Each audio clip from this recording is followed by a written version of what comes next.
In the world of speedrunning, there are games that are oftentimes regarded as almost perfected, or already perfected. Examples of these are individual levels of early Doom games and Quake, the extremely short Dragster, and the most famous of all, Super Mario Bros. There are so many games out there that are just so close to being perfect. The fastest possible time a human being can achieve is so close, yet thousands of hours away from becoming a reality. I want to introduce you to one of those runs that has recently reached that point. Resident Evil 2 Remake's Hunk scenario, or 4th Survivor mode.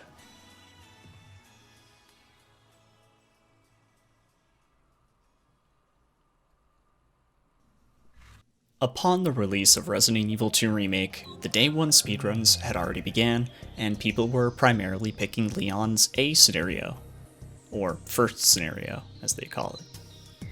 As the hours went by, more and more people did their attempts, and a considerable amount of people showed interest in Claire's scenario, as well as the B, or second scenarios.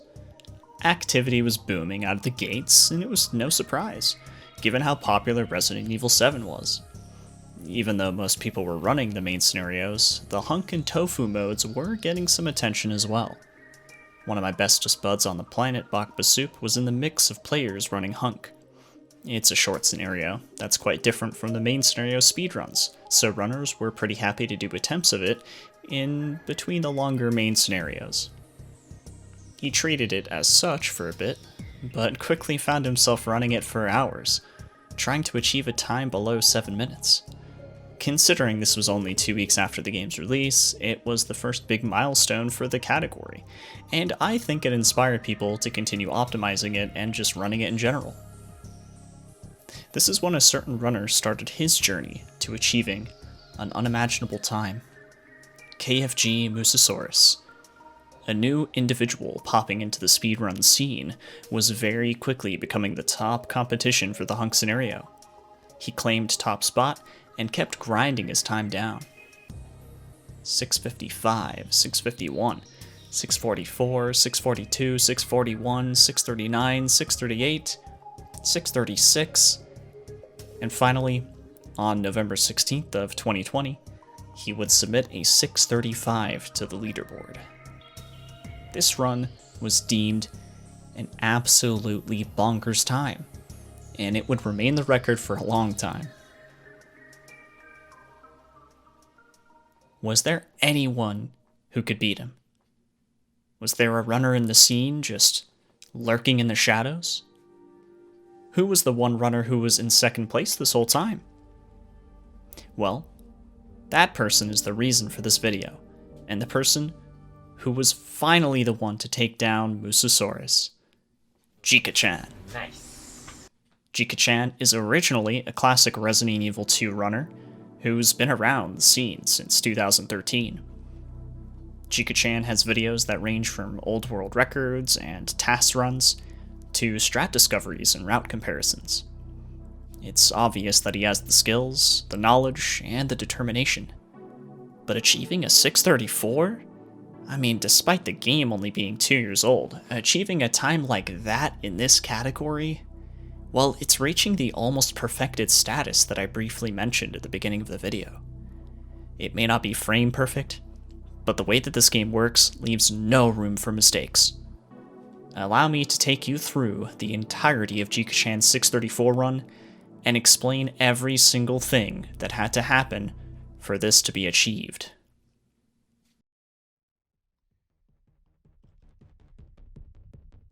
Hunk starts his journey in the top of the sewers with a straight path to the slope going down into the action. Jikka takes the time during this straight line to equip the Magnum early and uses his right hand to do some of the keyboard work. After Hunk is down the slope, he runs into his first few zombies. Jikka takes a specific line here to manipulate the red tank top lady to lunge, which ensures that the zombie directly to his left does not grab him. This manipulation isn't 100% guaranteed, so some runs die right here before any action starts. After escaping that group, Jikka takes a straight line to the ledge that Hunk will need to climb to get to the next section. Hunk has to climb at a specific time to not get his ankles grabbed by the zombie here, so this is yet another early reset point. As Jikka makes his way to the long staircase, you'll notice that he aims up the small staircase to get to the door. This is what we call stair skating. By quickly tapping the aim button, the animation of the character releasing aim will push you slightly forward on the stairs. This works on almost every step or stair in the game. And as soon as he goes through that door, he does something called an aim turn. Aiming can also be used as a way to quickly change the direction in which the character is facing, which allows Jikka to hold A on his keyboard, tap aim, and start ascending the stairs as soon as possible. We'll be seeing these two mechanics a lot in this run. Once he's done climbing the ladder, Jikka makes sure to enter the next door at a specific angle to maintain speed, but keep a good line for the room with the dogs. He runs a bit to the right to manipulate the dog into attacking closer to the fence, so that he can avoid taking damage as he holds down the jump down prompt. After those two jump down prompts, there's yet another door that Jikka opens at a specific angle to maintain running speed, while also having a good line to start the next room. This next room is brutal, and a good example of how many things can possibly go wrong in just one small section of this run. Shooting the first zombie in this room in the chest, and then quickly doing an aim turn is the first thing to do here, but it doesn't always work out. Sometimes this zombie will die and then fall on you, causing an animation where Hunk slowly pushes them off. There's also a chance that one of the dogs in this room will hit you as soon as you do this. There's also a chance that there is no dog on the bridge. In Jikka's run, there is a dog, and he does the appropriate dodge to avoid the hit. This dog can potentially turn around instantly and hit Hunk in the back, but fortunately that didn't happen here. The next zombie gave the good pattern where he doesn't fully turn around, so Jikka can slip by him and perform another slick dog dodge before entering the door. Stair skating down this staircase optimally is important for slipping past the zombie on the floor, barely escaping his ankle grab attack. Upon slipping past him, the other zombies awaken, and the one who's already standing is either going to continue walking left or turn around and face Hunk. The latter is a reset. In this run, Jikka was able to slip by him with a favorable pattern.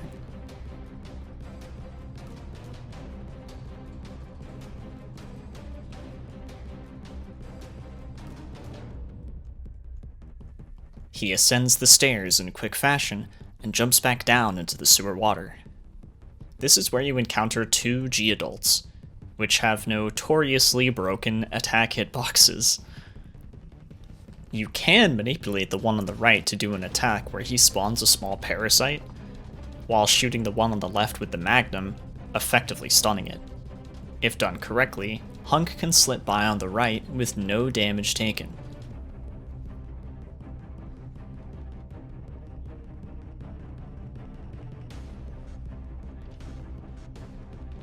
After that, he'll do some tiny stair skates and run to the upcoming zombie's right side, which gives him the opportunity to aim turn through the door with no worries.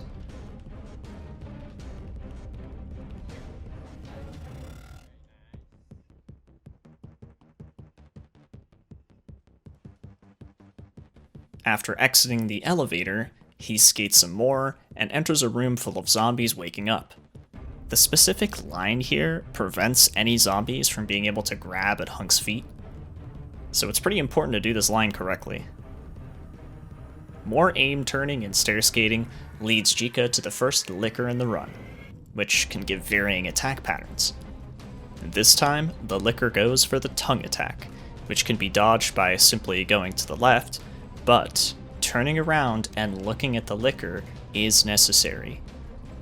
Licker AI is somehow affected by having your camera turned at them, and we'll see another example of this later.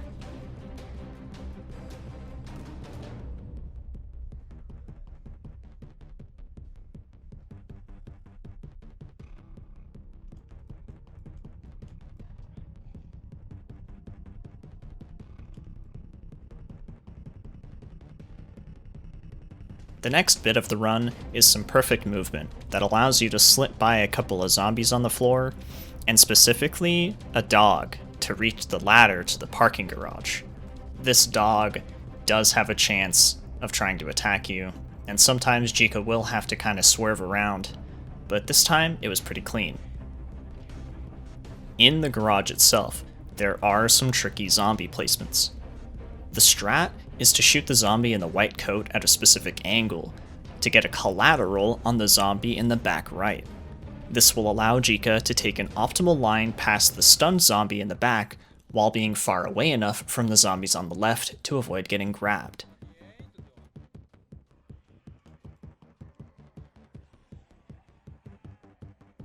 He then enters the door and proceeds to do an infamous strat in this run, the liquor shot. He lines himself up with where the liquor lunges, aims as he reaches the middle of the door to his left, and shoots the liquor mid-lunge. I love this strat. It's so sick, and the way they explained it kind of makes it sound like it's simple, but you have to have such good timing for this. After a successful liquor shot, he stair skates some more and enters the east wing of the RPD.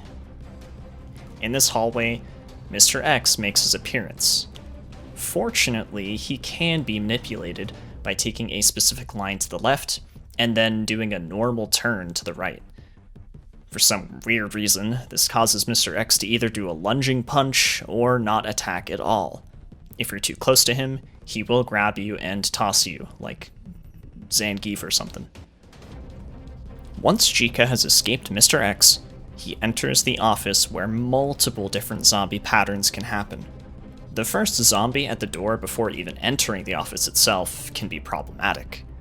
He can be facing pretty much any direction, in an aggressive state, or not.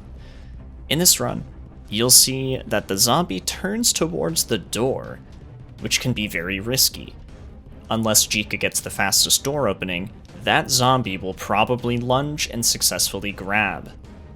In this case, the line was perfect, and the door was fast, so the lunge did not connect. The cop zombie and the white coat zombie were also in great positions, and didn't become aggressive until Jikka was able to run past them. Let's fucking go! As he opens the double doors, the infamously random lady zombie attempts to lunge. But the lines are simply too clean for her, and she's too late. Jikka is just going too fast. He enters the main lobby and gets two very lucky zombie patterns coming up here. There's a cop zombie lurking behind the pillar to the right, and he usually has a chance of lunging and maybe even grabbing Hunk before going through that west office door. In this case, he is so slow and doesn't even show up on the screen. The next zombie is an even luckier pattern. This west office zombie is usually walking straight towards Hunk, forcing a magnum shot to stun. Here we see the rare pattern where he's drifting to the right. This allows for a risky line to the left to get by him without getting grabbed. And that's a huge time save for this run, and a pretty rare thing to see. Now this next door is a bit tricky. Upon opening it, Jikka is going to do a very specific aim turn as soon as Hunk opens the door a bit. This allows Hunk to pass through the door quickly, but also be facing towards the hallway to the stairwell for the most optimal line. This line is what allows Jikka to be able to avoid the Licker's claw attack as he turns the corner. And whatever the Licker does afterwards is completely random. It could be a lunge, it could be a tongue attack, or he could instantly try to claw again. What happened here is the instant claw, which is exactly what you want to see. This allows Jikka to get to the staircase scot-free. After some more stair skating and aim turning, Jikka reaches the second floor, where a few zombies and the return of Mr. X awaits him. The zombie directly to the right has a chance to just lunge right away, and sometimes he's in the way of Mr. X, which stops Jikka from being able to manipulate Mr. X into doing the lunge punch attack. Here, you see the zombie is far enough against the railing to not lunge, and Jikka was able to slip by on the left and manipulate Mr. X to do the lunge punch attack. Now, if this is done correctly, this gives Hunk enough time to slip by the last zombie before he becomes aggressive. This allows Jikka to enter the shower room without being worried about getting back grabbed by this zombie. Exiting the shower room, Jikka heads towards the two Ivies in the hallway, where he successfully lands a collateral magnum shot to stun both of them.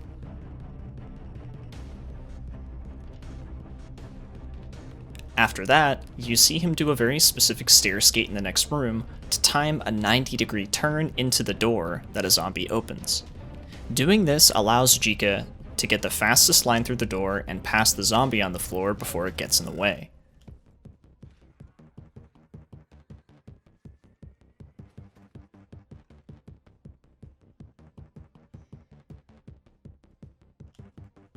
The dog in the second floor of the main lobby isn't dangerous, thankfully, and it's all smooth movement until Jikka gets to the east wing. This is one of my favorite strats. Jikka turns specifically towards the table to the left as he enters the room, and then turns back towards the door. This is masterfully timed, so that as soon as Jikka gets close to the door, the zombie opens it. Now, if it's performed correctly, the zombie opening the door won't stun Hunk, but Hunk will be close enough to be able to pass through all of the zombies on the other side before they become aggressive and start lunging. The placement of the zombies can also be a bit random, and one might be in the way of the optimal line. Here, you'll see the zombies were out of the way of the line, and Jikka passed through very cleanly.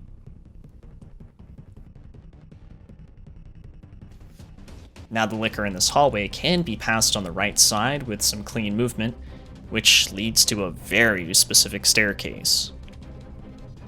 With this staircase, the railing is slightly wider than it looks.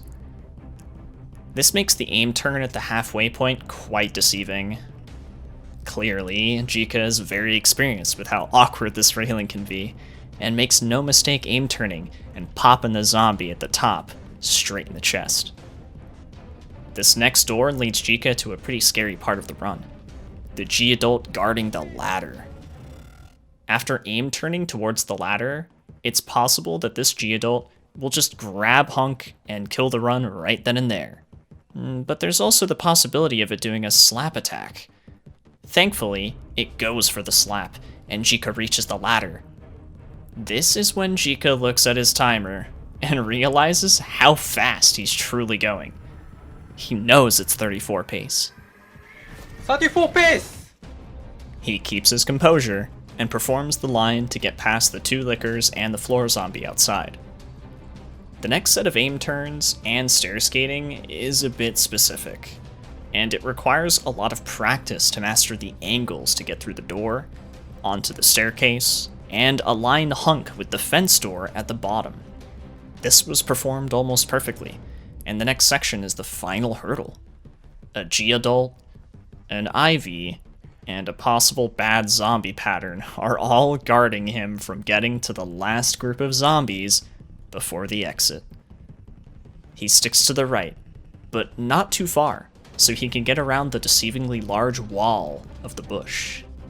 When making this turn around the bush, Hunk has to pass an Ivy and a white coat zombie in hopes that they don't lunge, and then bait the floor zombie to lunge while slipping past the right side of it. Jikka's line was perfect, and he got the best luck with enemy patterns as well. One deep breath, and it's time to focus on the last magnum shot to take out the leg of the zombie at the end of the first set of stairs. A lot of pressure doesn't stop Jikka from nailing the shot, and then performs a specific manipulation on the second zombie. It lunges left, Jikka goes right, and the zombies eating dinner have no idea what's about to happen. The home stretch of movement to get to the RPD gate, the final moments of what was almost the perfect Hunk run. The gate opens, and the timer says 6:34. finally happened. To no one's surprise, Jikkachan popped off with one of my favorite post-record pop-offs I've seen in a while.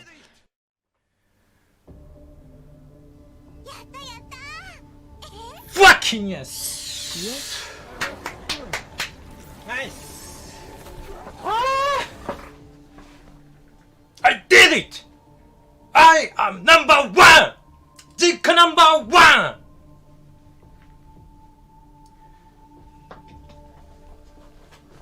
Woo!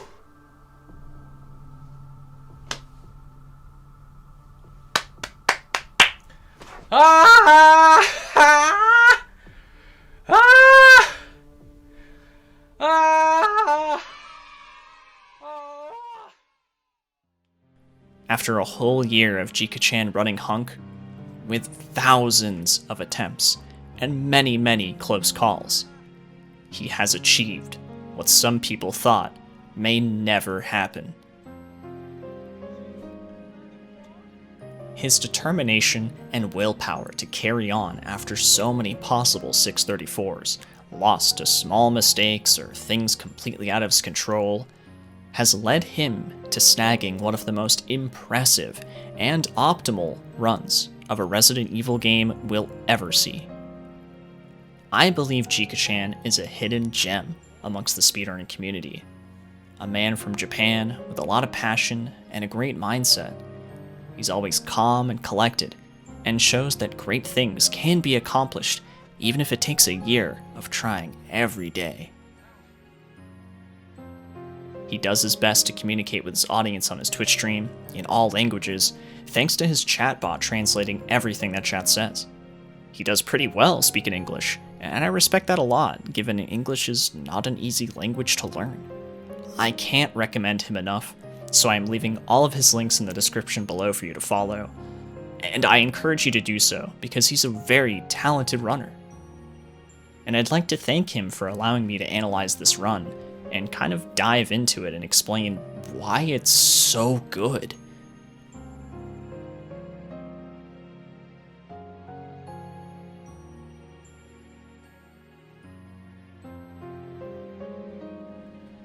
I would also like to thank you for watching, and I hope you enjoyed my analysis of what I thought was just such an incredible feat in speedrunning history. Be sure to leave a like and comment something that you found fascinating about Jikka's run, or just give him some love. And please, as always, subscribe here if you enjoyed the video, especially if you want to see some more stuff like this in the future, of course. Much love, and I'll see you next time.